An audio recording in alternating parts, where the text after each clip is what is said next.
عزیز دوستو، نبی پاک صلی اللہ تعالی علیہ وسلم نے اپنی تشریف آوری کے کچھ مقاصد خود بیان کیے۔ ان میں سے ایک مقصد نبی کریم صلی اللہ تعالی علیہ وسلم نے بیان کیا جو بخاری میں موجود ہے۔ فرمایا، میں اخلاق عالیہ کی تکمیل کرنے کے لیے دنیا میں مبعوث کیا گیا ہوں۔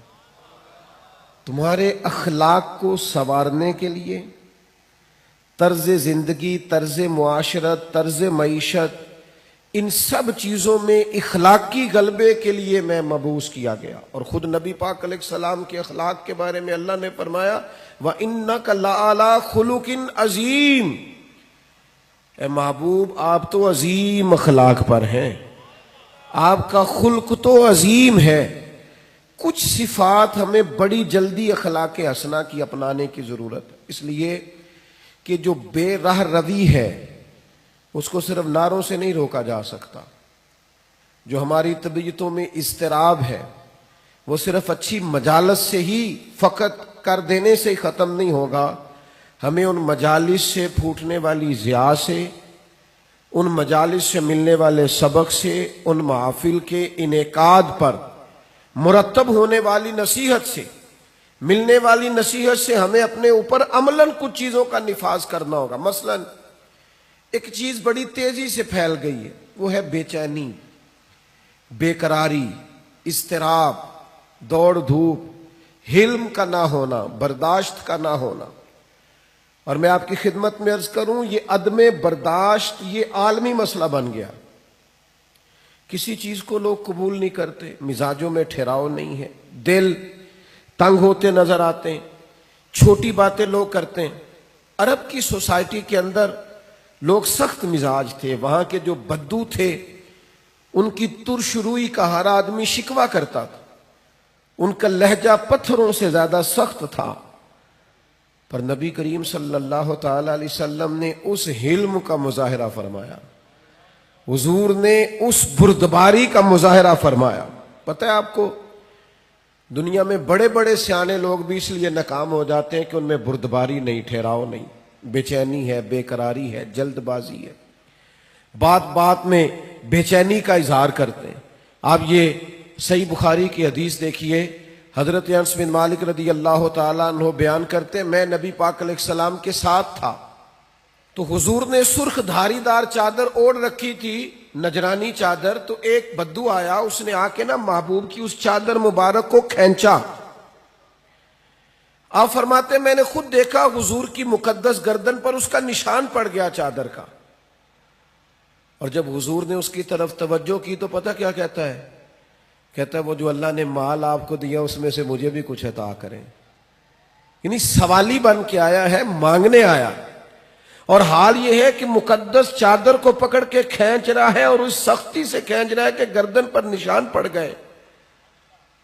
پر جناب انس بن مالک فرماتے ہیں اس کی حرکت اتنی سخت تھی کہ محبوب کی مقدس وجود اطہر پر وہ نشان چھوڑ گئی۔ لیکن جب اس نے کہا میں کچھ مانگنے آیا ہوں، تو فرماتے ہیں اس وقت میرا قربان ہونے کو جی چاہا جب حضور نے بات سنی اور مسکرانا شروع کر دیا۔ یہ کمال اللہ نے صرف محبوب کریم کو عطا فرمایا ہے، وہ اپنے پرائے کا غم کھانے والا، مرادیں غریبوں کی بر لانے والا، مصیبت میں غیروں کے کام آنے والا۔ یعنی وہ اس سختی سے مکالمہ کر رہا ہے کہ مقدس چادر پکڑ کے کھینچ رہا ہے۔ ہمارا دروازہ کو زور سے بجا دے نا فقیر کبھی، تو ہم کہتے ہیں بھئی تو خیرات لینے آیا ہے کہ قرضہ لینے آیا ہے؟ توڑے گا تو دروازہ؟ لیکن کیفیت یہ ہے کہ اس نے گردن مبارک پر نشان چھوڑ دیا، پر حضور مسکرائے۔ میرے دوستو، طبیعتوں میں کچھ ٹھہراؤ لانے کی ضرورت ہے، حضور سے بردباری کا فیضان مانگنے کی ضرورت۔ ہماری بے چینیاں، ہماری بے قراریاں، ہماری طبیعتوں کا الجھاؤ، اور ہمارا چھوٹی چھوٹی باتوں پہ لڑ پڑنا، چھوٹی چھوٹی باتوں پہ الجھ جانا، آپ یقین کریں یہ محافل اور مجالس میں بعض انتظامی معاملات کی بھی دوست پابندی نہیں کرنے دیتے۔ کسی کو کہا جائے کہ آپ ذرا رک جائیں، آپ تھوڑا ٹھہر کے آئیں، آپ اس دروازے کی بجائے اس دروازے کو اختیار کر لیں۔ لیکن ہماری طبیعت اس طرح کی ہوتی ہے کہ ہمیں من چاہا سارا ماحول چاہیے، ہم کسی اصول کے، کسی ضابطے کے، کسی قاعدے کے پابند نہیں رہنا چاہتے، کیوں کہ بردباری نہیں ہے۔ نوجوانوں، علم بھی اسی بندے کا کام آئے گا جس میں بردباری ہوگی، بزرگ بھی وہی کہلائے گا جس میں بردباری ہوگی، سمجھدار بھی اسے کہا جائے گا جس میں حلم ہوگا، قوت برداشت ہوگی، جس کا سینہ کشادہ ہوگا۔ یعنی 14 طبق دلے دے اندر تے اسی تمبو وانگوں تانے ہو، دل دریا سمندروں ڈونگے کون دلاں دیاں جانے ہو۔ آپ کا کشادہ سینہ، یہ دراصل، اور پھر ایک اور اہم چیز ہم نے اپنے نبی کریم علیہ السلام سے سیکھنی ہے، وہ ہے شجاعت، بہادری، توانا سوچ اور توانا طرز زندگی، ڈرا ڈرا انداز نہیں، سہما سہما انداز نہیں ایسا نہ ہو کہ ذرا ذرا سی بات پہ ہمارے ہاتھ پیر پھولنے لگ جائیں۔ یعنی جو چیز ابھی آئی نہیں اسے سوچ کے بعض لوگ ڈپریشن کا شکار ہو جاتے ہیں، اور جن گھروں میں زیادہ آسانیاں آ گئی ہیں، سہولیات آ گئی ہیں، زندگی آسودہ ہو گئی ہے، وہاں انزائٹی اور ڈپریشن زیادہ آنے لگ گئے۔ آپ ذرا ذرا سی بات پر اگر گھبرائیں گے، پریشان ہو جائیں گے، مضطرب ہو جائیں گے، تو زندگی میں بڑے بڑے کارنامے کیسے سر انجام دیں؟ زندگی تو بذات خود ایک مشقت ہے، اور اللہ فرماتے ہیں لَقَدْ خَلَقْنَا الْإِنسَانَ فِي كَبَدٍ، ہم نے انسان کو مشقت میں رہتا ہوا پیدا کیا ہے۔ اس کو مشقت کرنی ہے، جدوجہد کرنی، اور سمجھدار آدمی اور مالدار آدمی، لیکن ذرا ذرا سی بات پر اس کے ہاتھ پیر پھولنے لگ جاتے ہیں۔ یہ بھی ذرا حدیث دیکھیے اور نبی پاک علیہ السلام کے اخلاق عالیہ سے فیضان حاصل کیجئے۔ مشکات میں، بخاری میں، مسلم میں حضرت انس بن مالک رضی اللہ تعالیٰ عنہ کی حدیث موجود ہے۔ فرماتے ہیں ایک رات ایسی مدینہ شریف میں آئی کہ ایک طرف سے آواز آنے لگی کسی کے چلانے کی، چیخنے کی۔ یکدم اہل مدینہ سارے اٹھے اور نیزے، برچھیاں، تلواریں جمع کرنے لگے کہ اس جانب جاتے ہیں جہاں سے وہ آواز آ رہی ہے، اور جا کر معلوم کرتے ہیں کیا حادثہ، کیا سانحہ ہوا ہے۔ فرماتے ہم ابھی تیاری کر رہے تھے ادھر جانے کی، اور نبی پاک علیہ السلام گھوڑے پر بیٹھ کر وہاں سے واپس تشریف لا رہے تھے، اور حضور فرمانے لگے سو جاؤ سو جاؤ سو جاؤ، میں دیکھ آیا ہوں، کوئی خطرے والی بات نہیں۔ ہم ابھی تیاری میں تھے، لیکن یہ میرے محبوب پاک کی شجاعت ہے، بہادری ہے، دلیری ہے۔ آپ کو زندگی کے اندر اپنے دل کو مضبوط رکھنا ہے، اعصاب کو طاقتور رکھنا ہے۔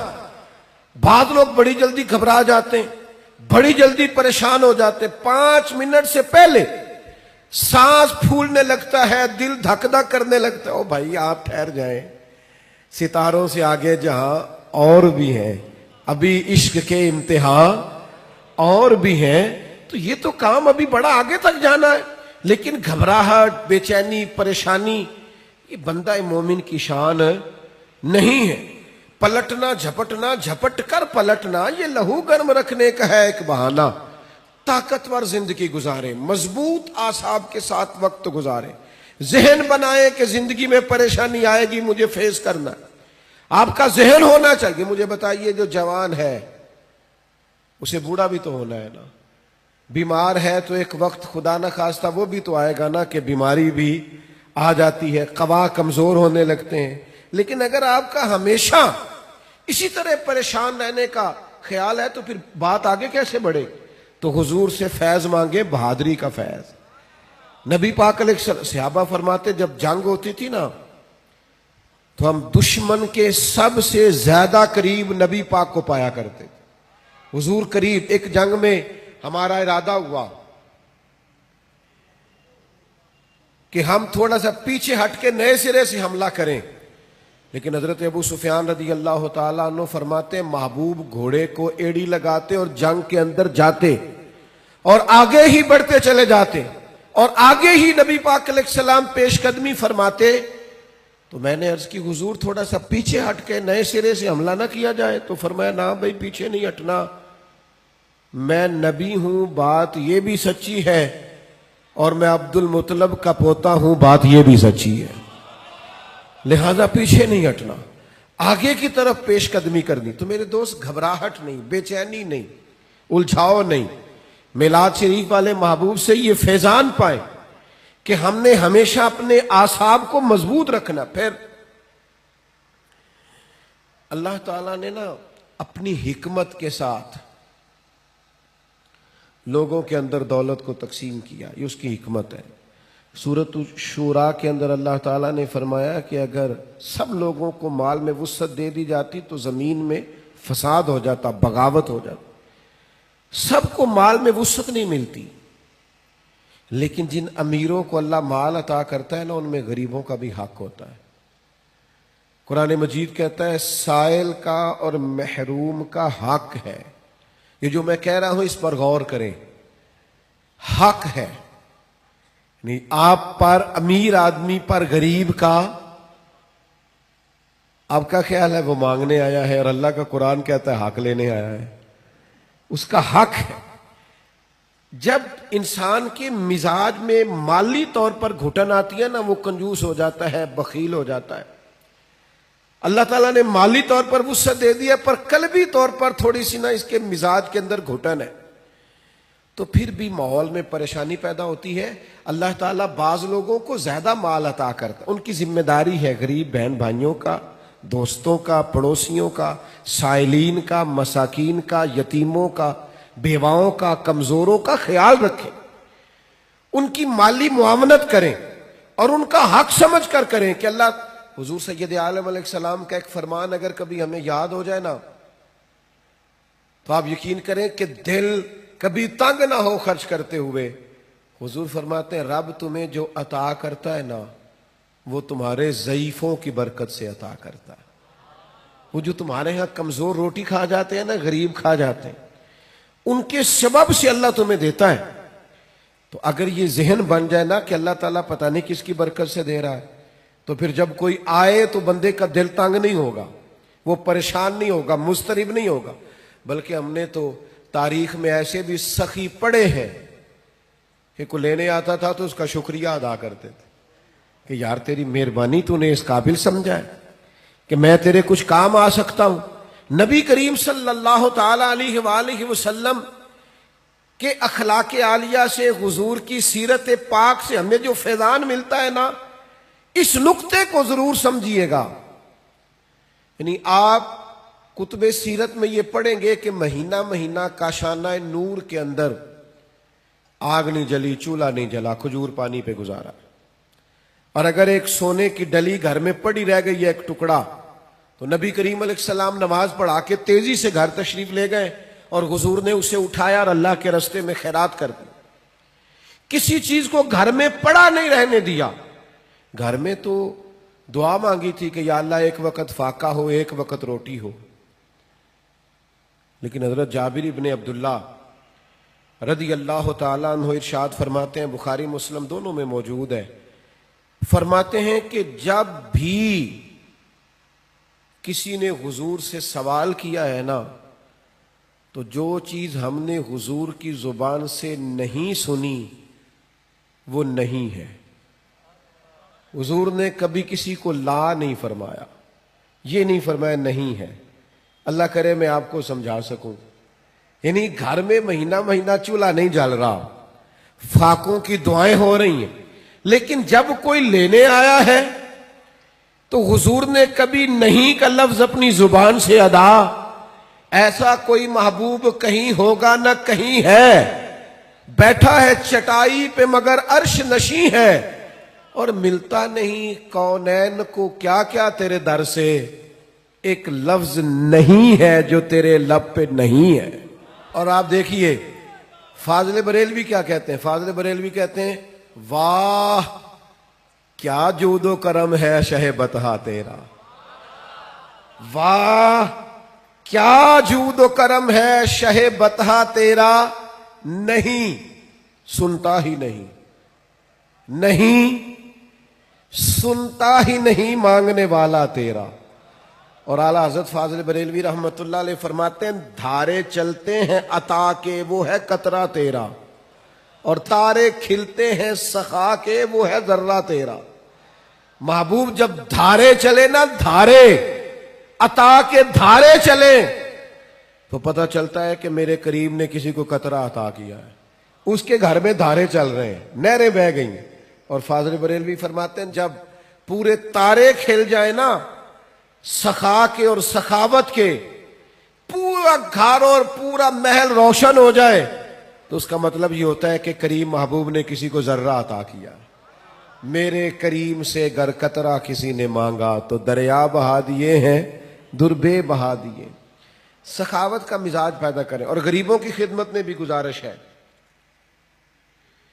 کہ حضور فرماتے ہیں بندہ اللہ کے ساتھ جس طرح کا گمان کرتا ہے رب بھی اس کے ساتھ اسی طرح کا معاملہ فرماتا ہے۔ سخاوت کا مزاج تو پیدا کریں۔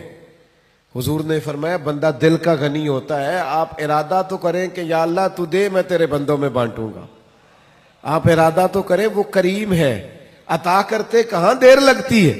نبی کریم صلی اللہ تعالی علیہ وآلہ وسلم کی سخاوت، اور کس طرح کی سخاوت، اس سخاوت کا انداز کیا ہے۔ نبی کریم صلی اللہ تعالی علیہ وسلم کے غلام حضرت انس بن مالک رضی اللہ تعالی عنہ ارشاد فرماتے ہیں کہ ایک شخص حضور کی بارگاہ میں آیا تو اس نے نا 2 پہاڑیوں کے درمیان کھڑی ہوئی بکریوں کا ریوڑ ہی مانگ لیا۔ تو یہ حضور کا دربار ہے نا، محبوب نے بھی سارا ہی عطا کر دیا، سارا ہی دے دیا کریم محبوب نے۔ اب وہ دیہاتی آدمی تھا، گاؤں جا کے نا اپنے حساب سے اعلان کر رہا۔ ہر آدمی کا اعلان کرنے کا سٹائل بھی اپنا ہوتا ہے نا، وہ اپنے گاؤں جا کے اپنے حساب سے اعلان کرتا ہے، کہتا ہے سارے مدینے چلے جاؤ، حضور تو اتنا دیتے ہیں کہ غربت کا ڈر ہی دور ہو جاتا ہے، سارے چلے جاؤ مدینہ منورہ۔ محبوب تو یوں بانٹتے ہیں۔ وہ میرے دوست، سخاوت کہاں سے شروع کرنی ہے؟ حضور نے فرمایا 2 کا کھانا 3 کھا لیا کرو، اور 3 کا 4 کے لیے کافی ہے، اور 4 کا 5 کے لیے۔ آپ مزاج تو بنائیں بانٹنے کا، ارادہ تو کریں دینے کا، پھر دیکھیں اللہ تعالیٰ کیا انداز اختیار کرتا ہے۔ آپ مجھ سے ناراض نہ ہوئیے گا، ویسے جس آدمی کے پاس پیسے آتے ہیں نا وہ سب سے پہلے گاؤں چھوڑتا ہے، وہ محلہ چھوڑتا ہے جس محلے میں وہ رہتا ہوتا ہے، اس لیے کہ اب دائیں بائیں آگے پیچھے ہوتے ہیں ماڑے بندے، اور اسے وہاں جانا بڑا ضروری لگتا ہے جہاں کوٹھیاں ہی کوٹھیاں ہوں، محل ہی مال ہو، بنگلے ہی بنگلے ہوں۔ وہ چونکہ پرانا محلہ ہی یاد نہیں رہتا، ٹوٹی سڑک ہی وہ میرے گاؤں کا غریب دہقاں سڑک کے بننے پہ تھا کیوں پریشاں، جب اس کے بچے شہر کو جا کر کبھی نہ لوٹے تو لوگ سمجھے۔ یہ کبھی کبھی ایسا ہوتا ہے کہ اللہ نے عطا کیا ہے تو چاہیے یہ تھا کہ تو دائیں بائیں آگے پیچھے بانٹتا، تو جا کے بیٹھی امیروں میں گیا، چلے جائیں، کوئی حرج نہیں، کوئی منع نہیں، لیکن ان لوگوں کو بھی تو یاد رکھیں جو آپ کے ساتھ بسا کرتے تھے، رہا کرتے تھے، وقت گزارتے تھے، ان کے لیے بھی تو اپنے دل میں طبیعت کے اندر گنجائش پیدا کریں۔ میرے عزیز، رسول اللہ بانٹتے، نبی پاک عطا کرتے، اور فاضل بریلوی فرماتے ہیں ہاتھ جس سمت اٹھا غنی کر دیا۔ حضور نے جس کو دیا ہے نا اسے بھی دینے والا ہی بنا دیا ہے۔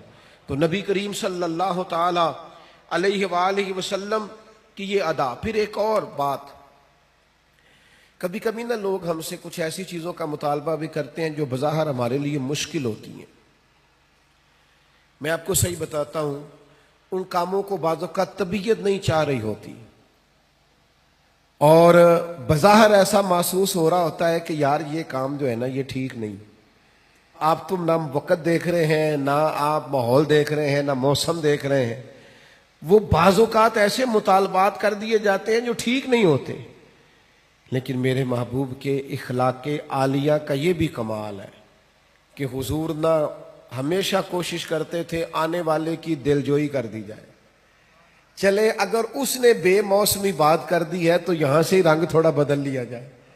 نبی پاک علیہ السلام جب فجر کی نماز پڑھ کے نکلتے نا تو حضرت انس بن مالک رضی اللہ تعالیٰ عنہ ارشاد فرماتے ہیں کہ مدینہ منورہ کے غلام اور لونڈیاں نا اپنے پیالوں میں پانی لے کے آتی، تو وہ پانی آگے کرتی کہ اس میں اپنا ہاتھ ڈبو دے۔ بخاری مسلم میں سیاستہ میں آپ کو حدیثیں ملیں گی۔ یعنی ان کا عقیدہ تھا کہ محبوب ہاتھ لگا دیں گے تو متبرک ہو جائے گا، اور حضور بھی امت کو یہ درس دے رہے ہیں اس عمل سے کہ واقعی اس میں تبرک ہوتا ہے۔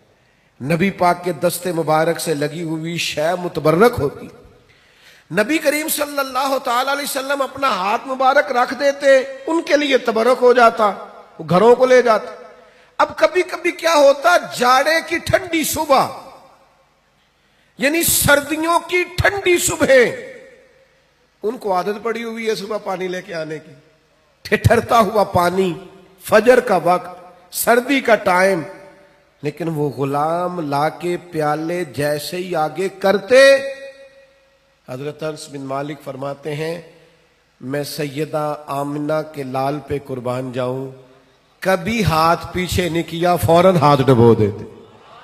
محبوب دل جوئی کرتے، کرم نوازی کرتے، عطائیں کرتے۔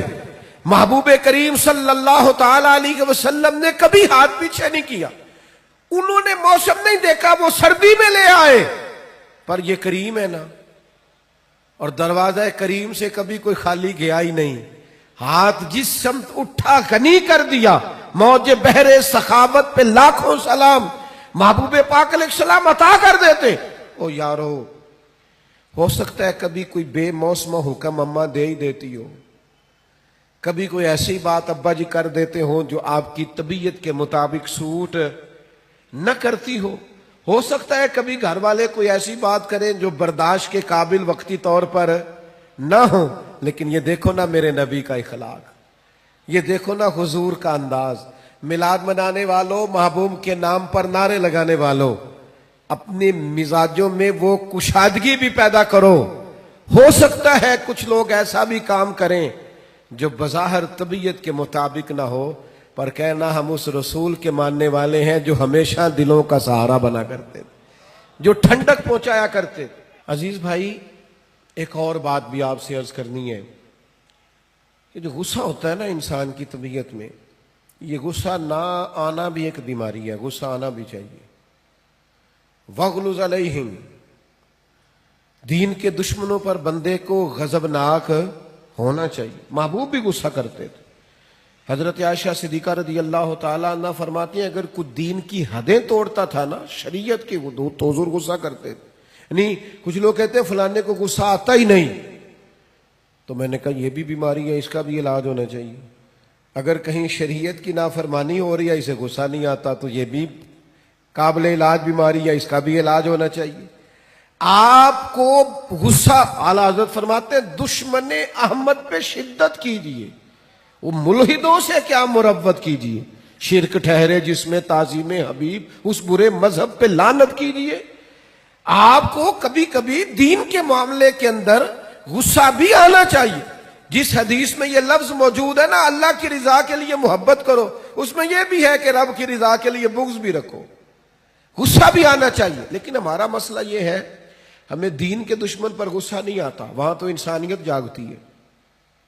ہمیں غصہ آتا ہے ذاتی دشمنوں پہ، اور حضور کا اخلاق یہ ہے کہ ذاتی دشمن پر غصہ کرنا ہی نہیں، جو ذات کا دشمن ہے اس پر ناراضگی قطعاً نہیں کرنی۔ وہ ذات کا، حضرت عائشہ صدیقہ رضی اللہ تعالیٰ عنہ نے حد بیان کر دی، یہ لفظ بیان کر کے ایک اتنا بڑا اخلاق کا دائرہ کھینچ دیا ہمارے گرد کہ ہمیں اپنی زندگی میں اس اصول کو کبھی نہیں توڑنا۔ سیدہ عائشہ صدیقہ رضی اللہ تعالیٰ عنہ ارشاد فرماتی ہیں نبی کریم صلی اللہ تعالیٰ علیہ وسلم نے کبھی اپنی ذات کے لیے کسی سے انتقام نہیں لیا، کبھی نہیں لیا، مسلم شریف میں موجود ہے۔ اور دوستوں، کبھی نہیں لیا اپنی ذات کے لیے انتقام۔ میلاد منانے کے لیے تشریف لانے والوں، حضور کی محفل میلاد میں حاضر ہونے والوں، کتنے زیادہ جھگڑے ہیں اس وقت جو فقط ہماری ذاتیات کے جھگڑے ہیں، صرف اور صرف ہم اپنی ذات کا بت بنائے، معاذ اللہ لوگوں سے دور ہو گئے۔ کبھی اپنی ذات کے لیے حضور نے انتقام نہیں لیا، کبھی جلال آیا بھی تو حدود اللہ کے معاملے میں۔ آج کیوں نہ اپنے دل پر یہ ارادہ کریں، فیصلہ کریں کہ ذاتیات کے جھگڑے چھوڑ دیں گے ہم۔ جہاں ہمارا ذاتی معاملہ ہوگا وہاں ہم اپنی ذات کا بت چکنا چور کر دیں گے۔ اور پھر انسان کو غصہ آتا ہی ہے نا اپنے ماتحتوں پر، لوگ غصہ کرتے نہیں ملازمین پر، اور بعض ایسے نادان ہیں جو خواتین پر بھی غصہ کرتے ہیں، لیکن میرے محبوب کریم علیہ السلام کی یہ عادت صحیح کتب، صحیح احادیث میں حضور کا یہ اخلاق موجود ہے۔ محبوب نے اپنے دست مبارک سے نہ کبھی کسی غلام کو مارا، نہ کبھی کسی عورت پر ہاتھ اٹھایا۔ رسول اللہ صلی اللہ تعالی علیہ وسلم نے یہ حد بندی بیان کی کہ آپ کو اپنی ذات کے لیے کبھی کسی سے انتقام نہیں لینا۔ یہ سوچ کبھی بنا کر تو دیکھیں، یہ قاعدہ قانون اپنی زندگی میں اس کا نفاذ تو کریں۔ ہر جگہ ذاتی جھگڑے، ذات کے معاملات ہم نے کھڑے کیے ہوئے ہیں۔ یہ کتنا مشہور واقعہ ہے طائف کا، لوگوں نے پتھر مارے، اور جب باقاعدہ فرشتے نے آ کے کہا یا رسول اللہ حکم کریں تو میں ان کو پیس کے نہ رکھ دوں، تو حضور نے کیا فرمایا؟ فرمایا یہ نہیں مانتے تو امید ہے ان کی نسلیں کلمہ پڑ جائیں گی، ان کی پشتوں میں سے اللہ ایسے لوگ پیدا کرے گا جو شرک سے بچیں گے، اللہ کی توحید کا اعلان کریں۔ لہٰذا ہمیں ان کے بارے میں کوئی سخت انداز اختیار کرنا نہیں ہے۔ میرے دوستو، ایک اور بھی مسئلہ بن گیا ہمارے ہاں۔ میں بات سمیٹنے کی طرف آ رہا ہوں، پر آپ کا ذوق شوق دیکھ کے میری طبیعت بھی بڑھ رہی ہے کہ باتیں کچھ اور کروں آپ کے ساتھ۔ تھوڑا وہ کسی نے کہا تھا نا انکار کریں اج ساکی موسم بڑا سہانا، مستی داج می برسا دے پیاس دا نہیں ٹھکانا۔ تو کچھ میرا دل کر رہا ہے کہ کچھ درد دل کھول کے آپ کے سامنے رکھوں، جو چیزیں معاشرے میں محسوس کرتا ہوں ان احساسات میں سے کچھ باتیں آج آپ کے ساتھ کروں۔ ایک اور طبیعت ہماری بڑی ہو گئی ہے، لان تان کرنے کی، برا بھلا کہنے کی، سخت سست جملے کہنے کی۔ اب یقین کریں مذہبی سٹیج سے، آج کل مذہبی سٹیج سے لفظ بیان کیے جا رہے ہوتے ہیں معاذ اللہ، اور اس طرح کی گفتگو کی جا رہی ہوتی ہے بازاری زبان میں کہ جو اس سٹیج کو زیب نہیں دیتی۔ اتنے اعزاز والی جگہ پر بیٹھ کر آپ اتنی کمزور بات کر رہے ہیں، کچی بات کر رہے ہیں، اور ایسا جملہ بول رہے ہیں جو جملہ ہی بازاری ہے۔ وہ جی فلانے نے کہا ہے تو میں اس کے جواب میں کہہ رہا ہوں، آپ اس کی سطح پہ اتر آئیں گے۔ وَإِذَا خَاطَبَهُمُ الْجَاهِلُونَ قَالُوا سَلَامًا۔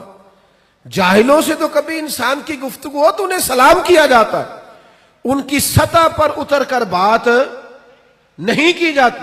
یہ طریقہ ہی درست نہیں ہے۔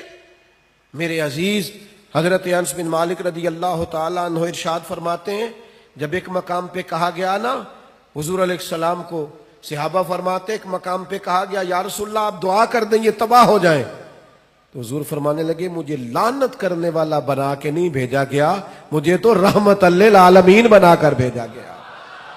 تو جو بنا کر بھیجا گیا ہے، جو حضرت عیسیٰ علیہ السلام کو ایک شخص برا بھلا کہہ رہا تھا، آپ دعائیں دے رہے تھے، تو ایک صاحب نے کہا حضور وہ برا بھلا کہہ رہا آپ دعائیں دے رہے، فرمانے لگے اس کے اندر جو ہے وہ باہر نکل رہا ہے اور میرے اندر جو ہے وہ باہر نکل رہا ہے، تو اب یہاں جس چیز کا سٹاک ہے وہی نکلے گا نا، تو اب کچھ لوگوں کے اندر جو بھرا ہوا وہی باہر آئے گا۔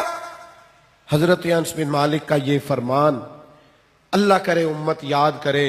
حضرت انس بن مالک ارشاد فرماتے ہیں نہ تو نبی پاک فحش گو تھے، کوئی ایسی بات نہ کرتے جو خلاف ادب ہوتی، نہ لعنت کرنے والے تھے، نہ آپ کا کلام اس طرح کا ہوتا تھا جس طرح کا عرب میں بد کلامی سے گفتگو کی جاتی تھی۔ فرماتے اگر کبھی حضور کو بڑا جلال بھی آتا تو اتنے لفظ فرماتے تھے اس کی پیشانی خاک آلود ہو۔ اس سے زیادہ کبھی میرے نبی کریم نے کوئی بات ارشاد، ناک خاک آلود ہو، پیشانی خاک آلود ہو، اس سے بڑھ کر کبھی کوئی جلال کا جملہ حضور کی زبان سے نہیں نکلا۔ آپ کی خدمت میں عرض کروں گا، آپ کا لہجہ اتنا میٹھا ہو، اتنا باوقار ہو، لفظ اتنے جچے تلے اور حسین ہو کہ آپ کو نعرہ لگا کے نہ کہنا پڑے غلام ہے رسول کے غلام ہے، بلکہ آپ کے لہجے سے اندازہ ہو کہ یہ کوئی عام نہیں ہے، یہ رسول اللہ کا غلام ہے۔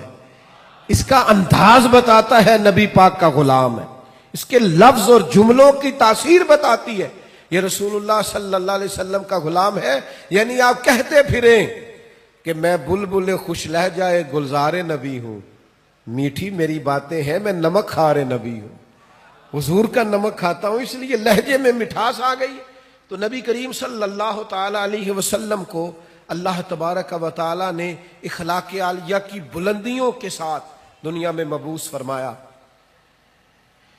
ایک بات جو آج امت کو بڑی سمجھنی ہے اور جس پر امت کو بہت زیادہ غور کرنا ہے وہ یہ ہے کہ امت کو اب کچھ دائروں کا پابند ہونا پڑے گا.